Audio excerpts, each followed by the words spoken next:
versículo de número 11, nos diz assim: em Listra costumava estar assentado certo homem aleijado, paralítico desde o seu nascimento, o qual jamais pudera andar.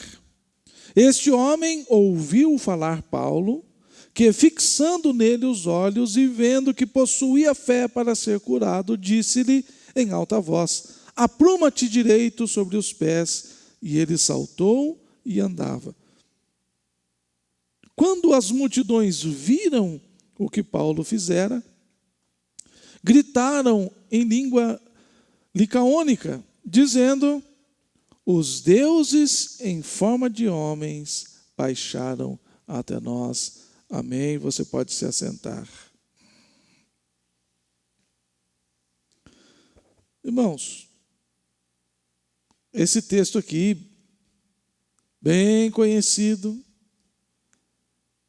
esses tempos eu já falei a respeito dele, mas sempre existe algo novo para aprendermos. A palavra do Senhor se renova a cada dia, se faz nova a cada manhã. E aqui nós vamos aprender algumas coisas preciosas para a nossa vida.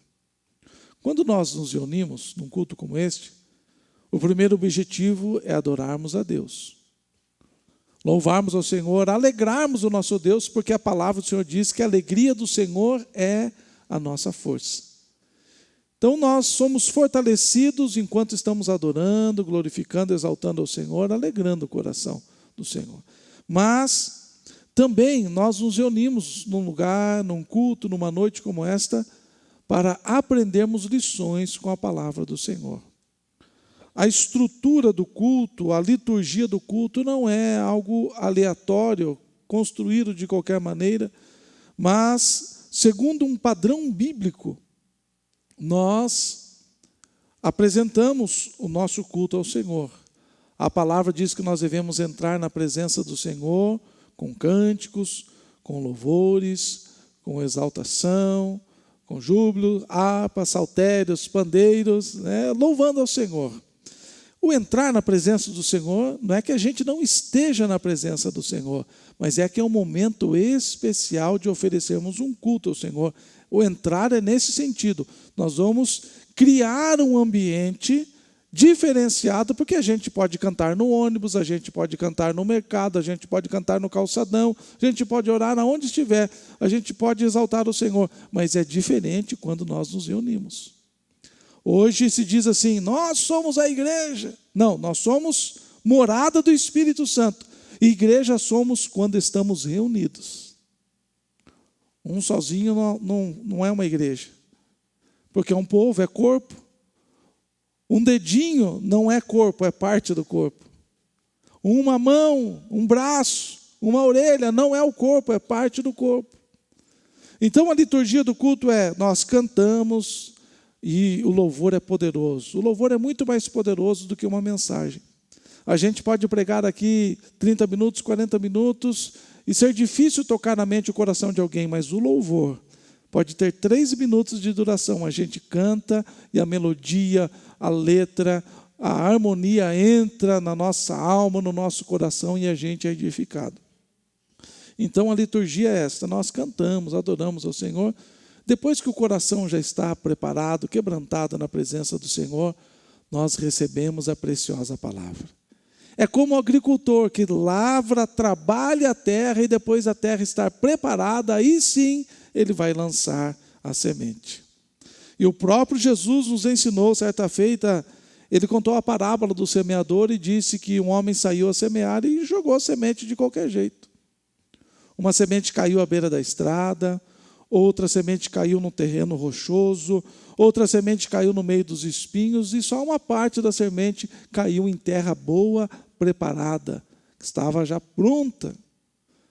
Na beira da estrada, vocês sabem, as aves comeram. Na rocha não conseguiu se enraigar, não teve raízes, não criou raízes. A do meio do espinho, as que caíram no meio dos espinhos, elas até brotaram, cresceram, mas foram sufocadas. Mas as que caíram em boa terra, elas produziram. Então, por isso, toda essa questão da liturgia, nós vamos aprender algo precioso com a palavra do Senhor nesta noite.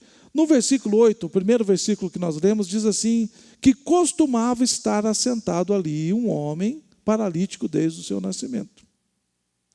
Esta palavra costumava está falando a respeito de normalidade, está falando a respeito de regularidade, está falando a respeito de estar acostumado. Era comum aquele homem estar assentado naquele lugar. Era comum as pessoas passarem e verem aquele homem assentado naquele lugar. Então era comum as pessoas levarem aquele homem àquele determinado lugar. Aquele homem estava acostumado a colocarem naquele lugar e ele ali ficar. As pessoas estavam acostumadas a passar ali e ver aquele homem naquela situação. Então nós precisamos entender que muitas coisas, elas são comuns para aqueles que pertencem ao mundo, mas não podem ser comuns para aqueles que pertencem a Deus. Tem coisas que são comuns para aqueles que pertencem ao reino das trevas, mas não podem ser comum para aqueles que pertencem ao reino de Jesus Cristo.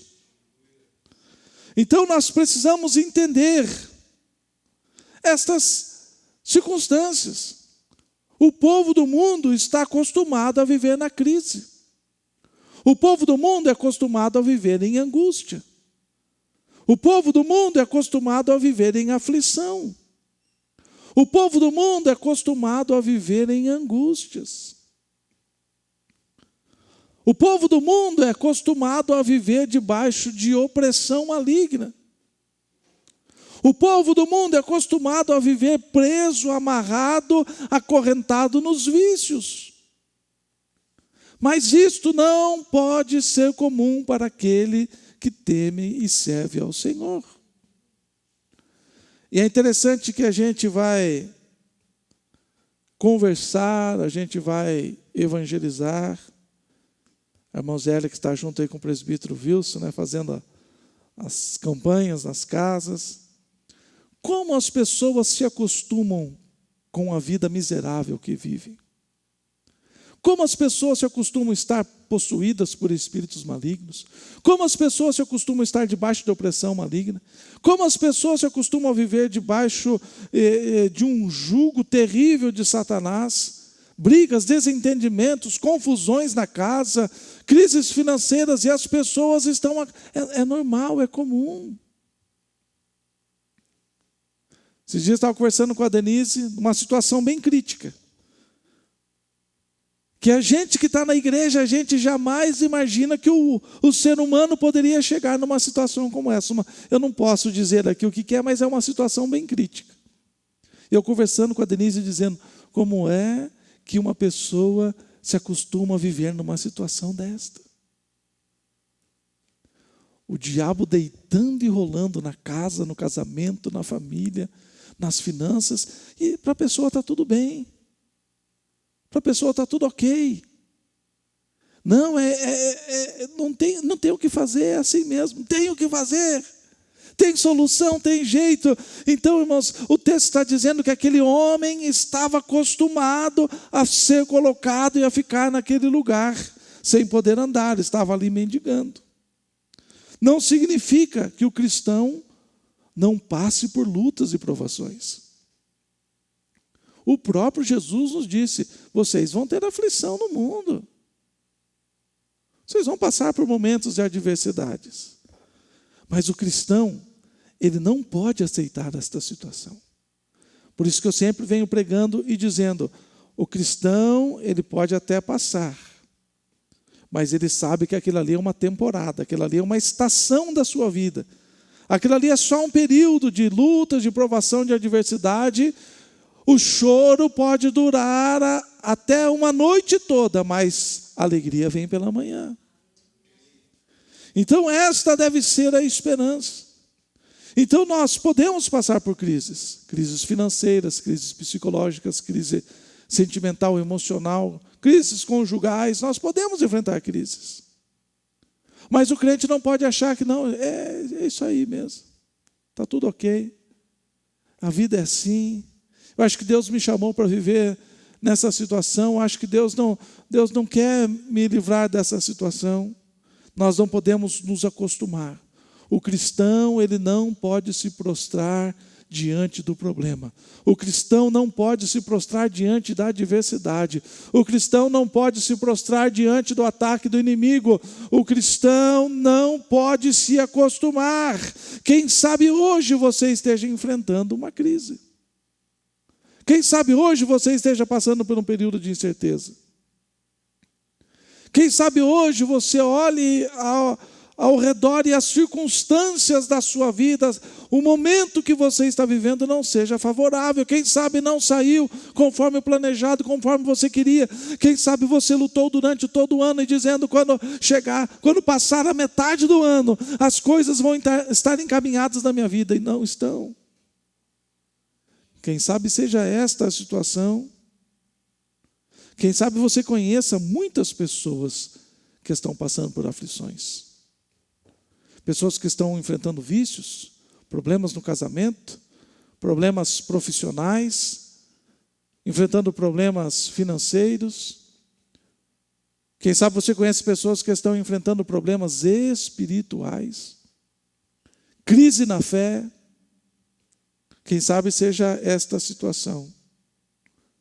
Mas o versículo 9, o texto não para no versículo 8. O versículo 9 diz assim: e ouviu falar Paulo. Aquele homem foi alimentado pela palavra de Deus. O homem estava no lugar certo, na hora certa, ou quem sabe Paulo viu aquele homem paralítico e diz: eu vou ficar meio perto dele ali e vou anunciar o evangelho para que ele também ouça. Quem sabe Paulo escolheu de forma estratégica aquele lugar para anunciar a palavra.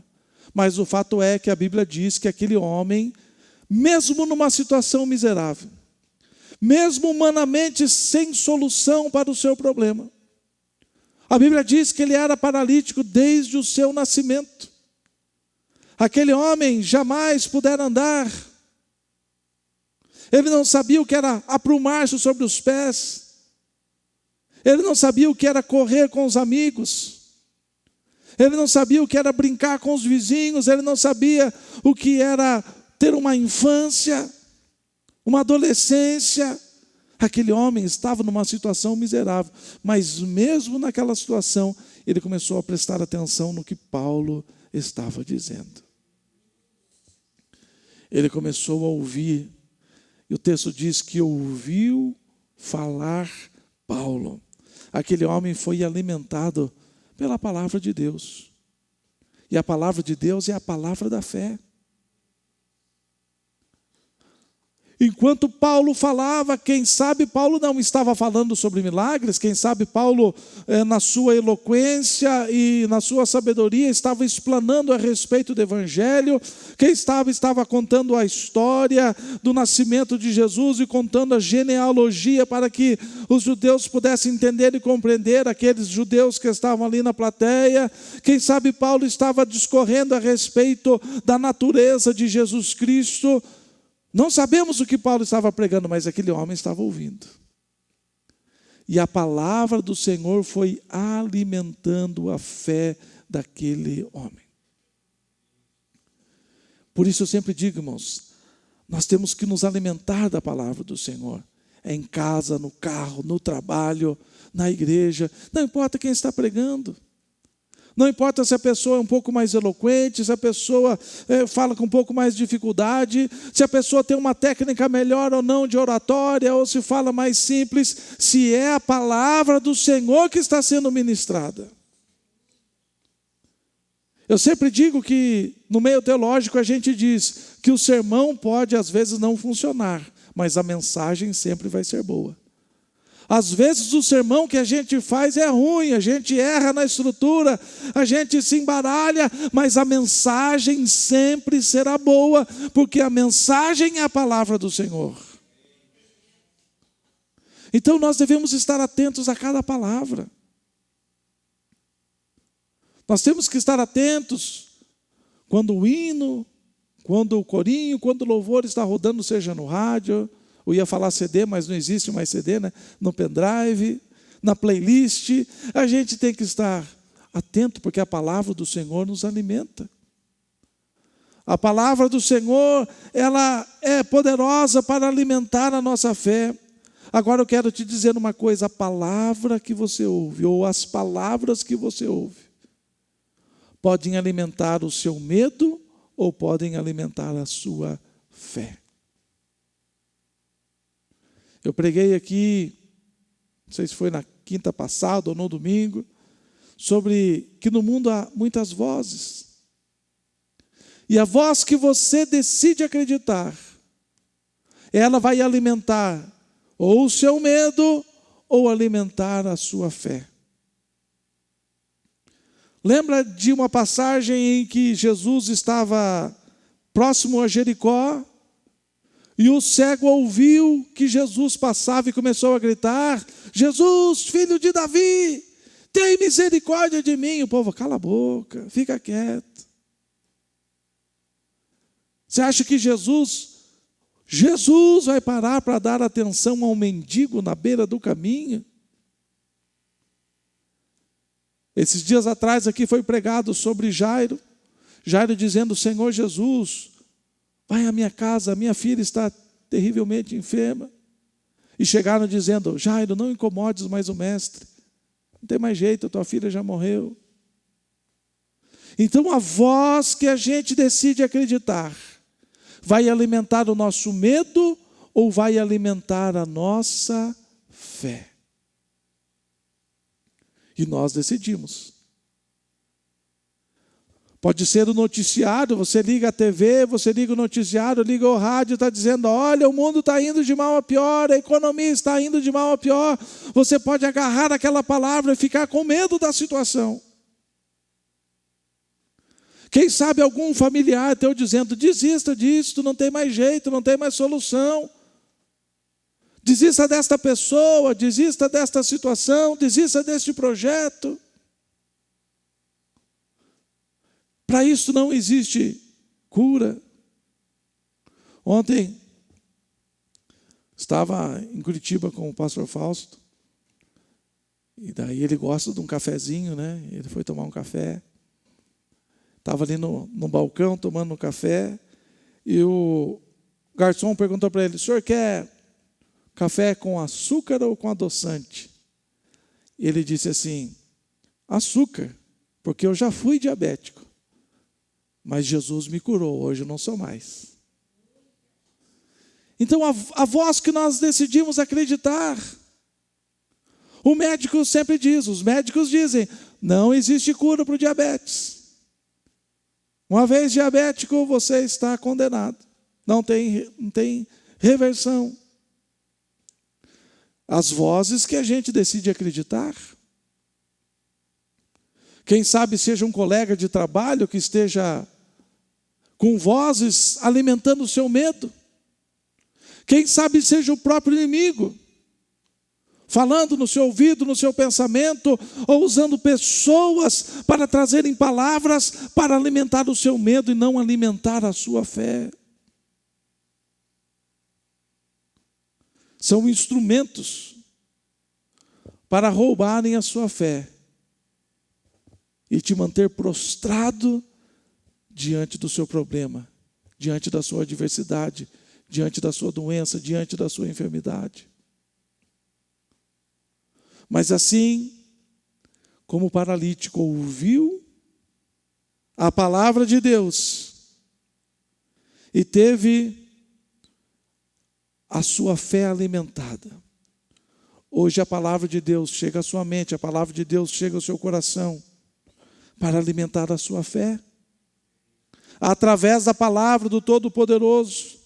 E a noite de você se animar e começar a rejeitar as palavras de derrota, as palavras de fracasso, as palavras que querem alimentar o seu medo e não a sua fé. Palavras de desânimo.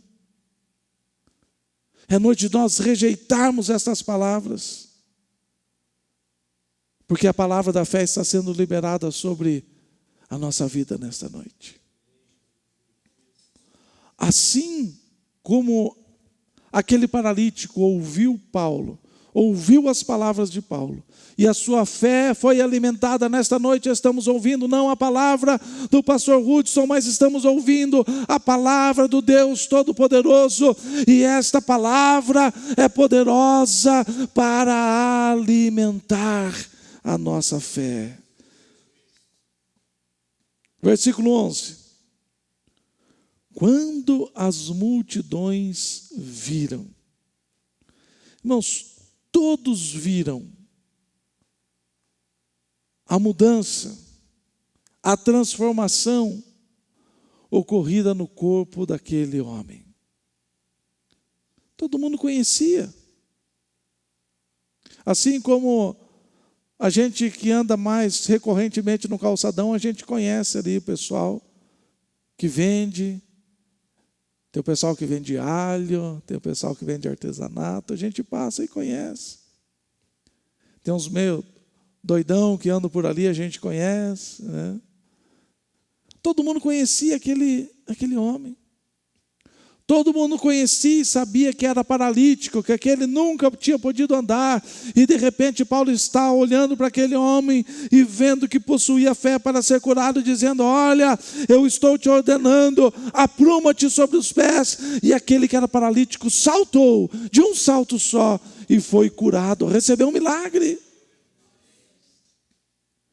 Todos viram a transformação. E nós precisamos, irmãos, alimentar a nossa fé através da palavra de Deus. Viver milagres, viver o extraordinário de Deus, para que as pessoas olhem para a nossa vida e vejam a transformação em nós também. Às vezes a gente olha para a história, aquela história que aconteceu lá atrás, aconteceu há tanto tempo, a gente fala: oh, que coisa maravilhosa, Paulo falando para o paralítico andar e o paralítico andando. Isso tem que acontecer hoje na minha vida, na sua vida. Quem sabe a gente não esteja paralítico das pernas, no corpo físico, mas alguma área da vida esteja paralisada, estejamos enfrentando alguma tempestade, e a noite de abraçarmos a palavra da fé, vivemos o sobrenatural de Deus, para que Campo Largo veja, para que os nossos familiares vejam a diferença, para que a vizinhança veja a diferença, para que os colegas de trabalho vejam a diferença, para que o nome do Senhor seja conhecido nesta cidade. Tudo que Deus realiza, tudo que Deus faz, tudo que Ele opera em nós, é para que Ele seja conhecido e seja glorificado. Tudo que Deus faz tem esses dois resultados finais, porque é um meio pelo qual Deus faz com que o Evangelho de Jesus Cristo seja conhecido. Que as pessoas que ainda não aceitaram, não receberam o Evangelho, possam ver o poder do Evangelho, possam ver o poder de Deus e possam aceitar este Evangelho. É interessante que o povo ficou tão extasiado, o povo ficou tão chocado, o povo ficou tão impactado com aquilo que aconteceu, que eles achavam que eles eram deuses, né? Paulo, seu companheiro, já estavam dando nomes para eles. O sacerdote do Deus deles já trouxe bois e um monte de coisa, já queria oferecer sacrifício. Os deuses estão entre nós. Não façam isto. Nós somos apenas instrumentos do Deus Todo-Poderoso. Nós não podemos receber glória, Ele precisa receber a glória. Nós não podemos receber, mas Ele deve receber. Então, irmãos, as coisas extraordinárias que precisam acontecer em nossas vidas, que devem acontecer, é para que o Evangelho chegue àqueles que ainda não conhecem o Evangelho. É tempo de alimentarmos a nossa fé com a palavra de Deus. Vivemos coisas extraordinárias e fazer com que vejam o poder de Deus em nós. uma coisa que nós precisamos entender: existem pessoas que vão ouvir a palavra e vão crer. E a Bíblia diz: bem-aventurados aqueles que só ouvem e creem, que não precisam ver. Mas a palavra do Senhor não desprezam aqueles que precisam ver para crer. Então nós anunciamos o Evangelho, mas as pessoas precisam ver. Eu gosto muito da passagem de Filipe em Samaria, e diz assim, que Filipe pregava o Evangelho, anunciava Jesus Cristo, curava os enfermos, e toda a multidão ouvia e via os sinais que ele fazia. E assim houve grande alegria naquela cidade. E nós estamos neste objetivo de ganharmos Campo Largo para o Senhor Jesus. Queremos fazer com que o Evangelho chegue nos 4 cantos desta cidade. Que sejamos instrumentos pelos quais a palavra do Senhor chegue nas casas, nas famílias, que chegue naqueles que estão precisando, e possamos salvar estas pessoas. Salvar a alma dessas pessoas do inferno. Anunciar o caminho da salvação. Anunciar a esperança em Jesus Cristo. Mas isso não vai ser só através da palavra. Vai ser através das coisas extraordinárias que eu e você vamos viver. E nós vamos mostrar para Campo Largo o poder de Deus. Vamos ficar em